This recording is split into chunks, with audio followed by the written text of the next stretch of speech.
Fox 56 News Chief Medical Contributor Dr. Ryan Stanton is with us in studio. This morning, his focus is on leftover medications, what to do with them. It's pretty common. It is pretty common, and there's a lot of different options out there. But interestingly, there's one caveat. We're going to talk about the caveat this morning on when you may use the old John to take care of those meds. It's a simple fact that many prescription drugs aren't completely used, especially those antibiotics and pain medicines. These leftover medications are often kept around, eventually expiring. There are a number of options for disposing of these medications with drug take-back programs and disposal programs.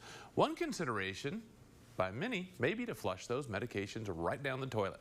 Unfortunately, research suggests these chemicals and medications in the water supply can lead to potential long-term issues, and with antibiotics may contribute to resistant infections. Thus, the FDA does not recommend flushing medications down the toilet, but there is a list that can be and is encouraged to be flushed if there's no other options.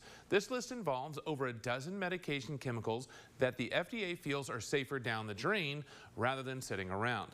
Basically, the decision is based on medications and chemicals that are potentially deadly in a single dose, especially to children, but also those at high risk for diversion and misuse. This list includes controlled substances as well as a couple of other medications. The list is available on the FDA website. The take-home message is that old prescriptions, and especially those that could be harmful or diverted, should be properly disposed of as soon as possible, whether through a take-back program or by flushing them away. Doing so can protect you, the ones you love, and anybody who may be around the home. So that's the key take-home here, is what we don't want are medications that have significant high risk by sitting there doing nothing but potentially causing harm, and those include those antibiotics, which can go take-back programs. Or mailed back, or those, especially those pain medications. Those are the ones with high risk of diversion and potential danger for kids out there. For the medication that may have expired in your medicine cabinet, if you take it, do they just not work? Well, for the most part, as long as they're kept in a reasonable environment, they're not going to decay or break down. That's just the kind of that safety. I mean, it's just like a loaf of bread that you have around the house. As soon as it hits that day, it's not going to turn hairy and green. So it's the same idea with these medications, but at the same time, if you've got them sitting around and you haven't taken them when they're prescribed, they're probably not indicated. So, you know, the key with antibiotics is take them through the entire course. Many people stop when they feel better.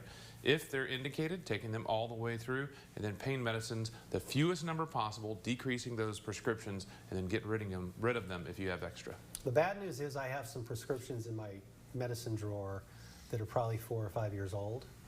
The good news is I'm not taking them, and I'm not flushing them down the toilet. So I need to take advantage of National Drug Take-Back Day, which was last week. To get rid of them, get rid of them, keep another. They're not doing any good sitting there. Once you get rid of them, then you'll be an A+ student. Right now, you're hovering B+, A-.